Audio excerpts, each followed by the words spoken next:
Hello students, learning phase in physics में मैं आपका स्वागत करती हूँ।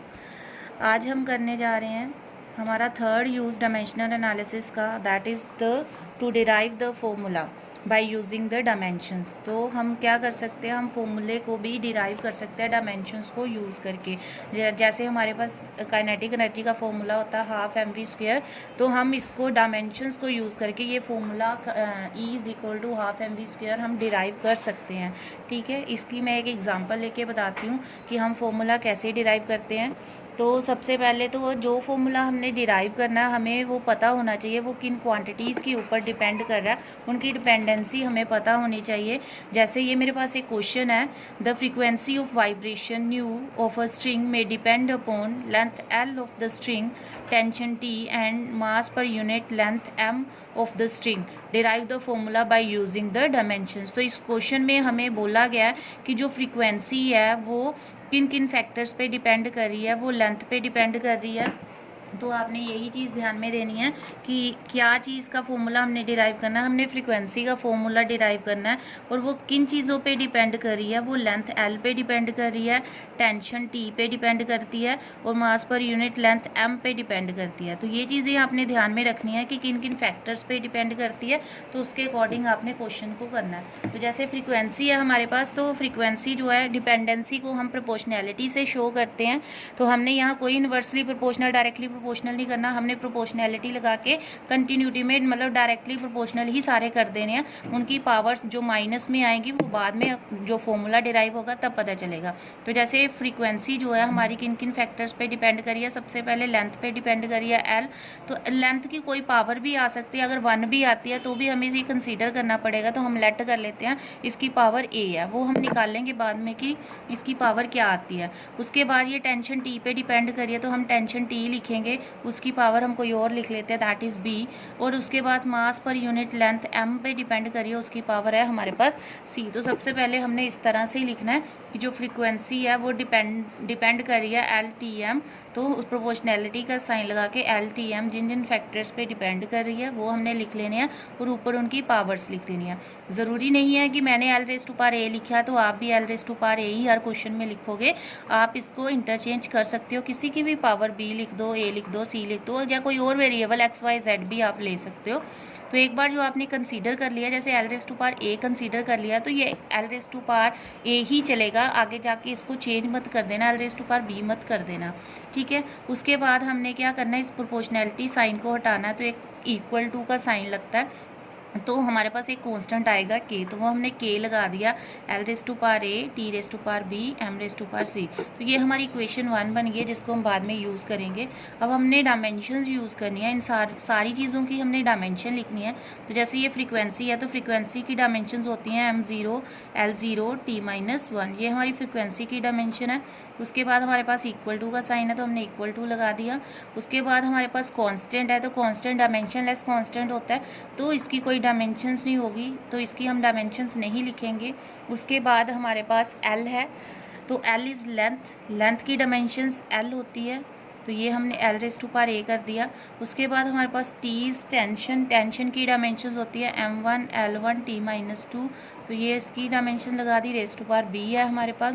उसके बाद हमारे पास मास पर यूनिट लेंथ है, mass per unit length means mass upon length, तो M L raise to power -1, तो इसकी पावर हमारे पास सी आ गई। अब क्या करना है, इन ब्रैकेट्स को हम खोलेंगे, t-1 is equal to L raise to power a, इसका क्या आ जाएगा, जब ब्रैकेट को खोलेंगे तो M raise to power b, मतलब इसको जो पावर है ये मल्टीप्लाई होगी, L raise to power b, T raise to power -2b।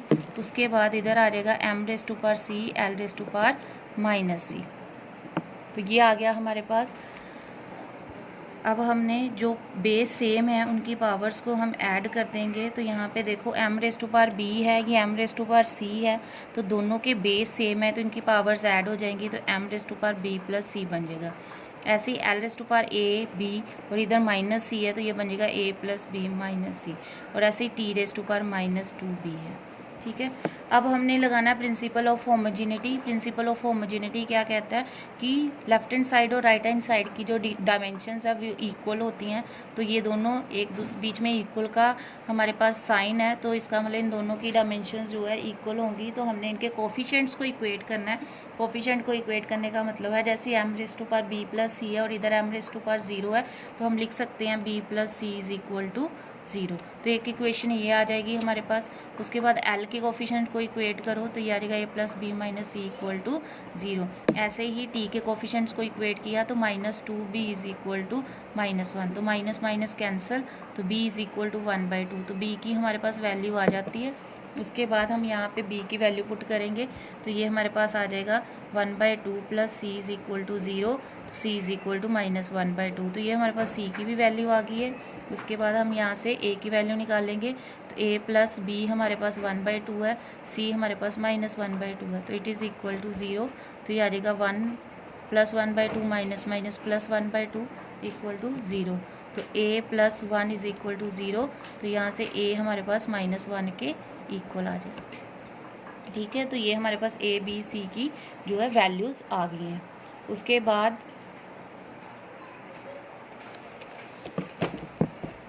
हमने ये सारी जो वैल्यूज़ हमने जो निकाली हैं a b c की, ये हमने इस इक्वेशन में इक्वेशन 1 में हमने पुट करनी है। तो हमारे पास फ्रीक्वेंसी आ गई न्यू = k, L⁻a था तो L⁻a की वैल्यू हमने निकाली है -1, L⁻−1 आ गया।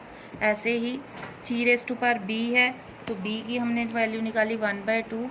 ऐसे हमारे पास उसके बाद मास m, तो m⁻c है दैट इज़ -1/2, तो ये हमने वैल्यूज़ डाल दी हैं। तो फ्रीक्वेंसी = k, L⁻−1 है तो ये नीचे चला जाएगा L, T⁻1/2 अपॉन ये माइनस है तो ये नीचे चला जाएगा m⁻1/2। तो इसको हम कैसे लिख सकते हैं k/L √T/m। तो ये हमारे पास फॉर्मूला बन गया फ्रीक्वेंसी का। उसके बाद ये कई बार हमें जो k की वैल्यू अगर आपको याद होती है तो आप लर्न कर सकते हो, अगर नहीं लर्न होती तो आप इतना भी आंसर लिख दोगे तो ये करेक्ट होगा। अदरवाइज़ जो एक्सपेरिमेंटली हमारे पास k की वैल्यू है, k की वैल्यू होती है 1/2 इस केस में, तो फ्रीक्वेंसी का फॉर्मूला बन जाता है 1/2L √T/m।